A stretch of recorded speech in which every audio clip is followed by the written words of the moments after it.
തൃണമൂൽ കോൺഗ്രസിന്റെ സംസ്ഥാന കോർഡിനേറ്റർ ആയതിന് പിന്നാലെ രാഷ്ട്രീയ അടിത്തറ വിപുലമാക്കാൻ ശ്രമം തുടങ്ങി PV അൻവർ.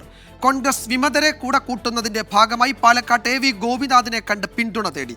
തദ്ദേശ തെരഞ്ഞെടുപ്പിൽ നിലമ്പൂരിൽ CPM-നെ പാഠം പഠിപ്പിക്കുമെന്ന മുന്നറിയിപ്പോടെയാണ് പുതിയ നീക്കങ്ങൾ.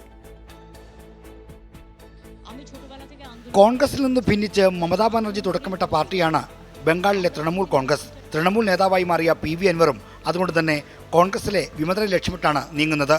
കോൺഗ്രസ് വിമതനും പാലക്കാട്ടെ മുൻ DCC പ്രസിഡന്റുമായ AV ഗോപിനാഥിനെ കണ്ടാണ് രാഷ്ട്രീയ അടിത്തറ വിപുലമാക്കാനുള്ള നീക്കം PV അൻവർ തുടങ്ങിയിരിക്കുന്നത്.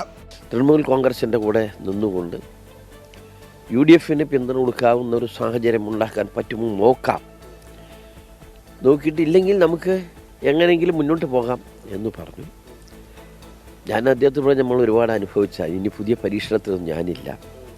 തദ്ദേശ തെരഞ്ഞെടുപ്പിൽ നിലമ്പൂരിൽ CPM-നെ തറപറ്റിക്കുമെന്നാണ് PV അൻവറിന്റെ പ്രഖ്യാപനം. UDF-നെ ശക്തിപ്പെടുത്താനുള്ള നീക്കത്തിനിടയിലും നിലമ്പൂരിലെ കോൺഗ്രസ് നേതാവായ അരൺ ഷൗക്കത്തിനെ അൻവർ വെറുതെ വിടുന്നില്ല. സത്യത്തിൽ അത് അറിയാത്തോണ്ട് പറയാം, അദ്ദേഹം ഈ നാട്ടിൽ വളരെ കുറവാണല്ലോ.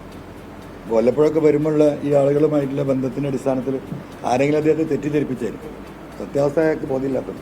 മലപ്പുറത്തെ മുൻ DCC പ്രസിഡന്റ് VV പ്രകാശിന്റെ എടക്കരയിലെ വീടും PV അൻവർ ഇന്ന് സന്ദർശിച്ചു. 24 തിരുവനന്തപുരം.